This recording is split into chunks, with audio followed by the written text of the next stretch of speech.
Chuck, we'll basically go back to Bill Clinton in his first midterm in '94. That sort of ushered in this modern era. We've had three presidents, starting with Clinton, who lost control of the House in their first midterm. Biden, if that happens this November, would become the fourth. So where does Biden stand right now? If you average all the polls together, Biden's approval rating is 41.3%. If you average the polls together for all those predecessors at this exact same point here in mid-late April of their midterm year, well, here, you can see how he stacks up. The number most similar to his predecessor, to his immediate predecessor, Donald Trump. Obama was still actually slightly more favorable than unfavorable at this point, though the trajectory was going in the wrong direction. Of course, this was post 9/11, just a completely different political universe. Bill Clinton even still had a 49% approval rating at this point. That was considered bad back then, Steve. Right. If you recall, being under 50, you're now 49. Everybody be like, woohoo. That's right. Back then, that was not great. And it was bad, and nobody knew how bad it could get that November, which ended up being the Republican Revolution. The other big change, though, I think, starting with Trump, it's this right here. And again, this is where Biden's numbers are most similar.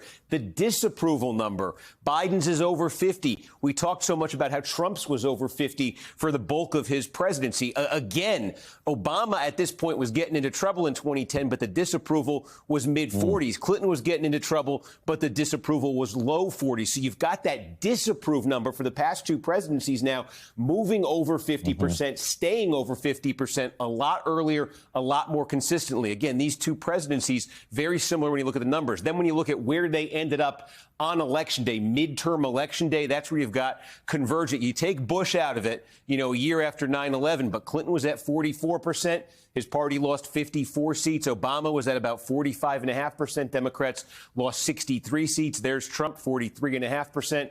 Republicans lost 40 seats. I mean, that is the history here in the midterm year they're all up against. And again, just to underscore the point, you mentioned it, here's the generic ballot right now. If you average our NBC polling, we've taken this a few times this year, on average, Republicans right now leading the generic ballot by a point. In 2018, at this same point, it was Democrats leading by 8. You could see that wave coming in 2018. That 1-point Democratic lead was very shaky in 2010. You could see Bush's big year for Republicans coming in 2002. And you go back to 94. And again, 94 was a little different. This was the start of all of this sort of the president comes in, loses control in the midterm.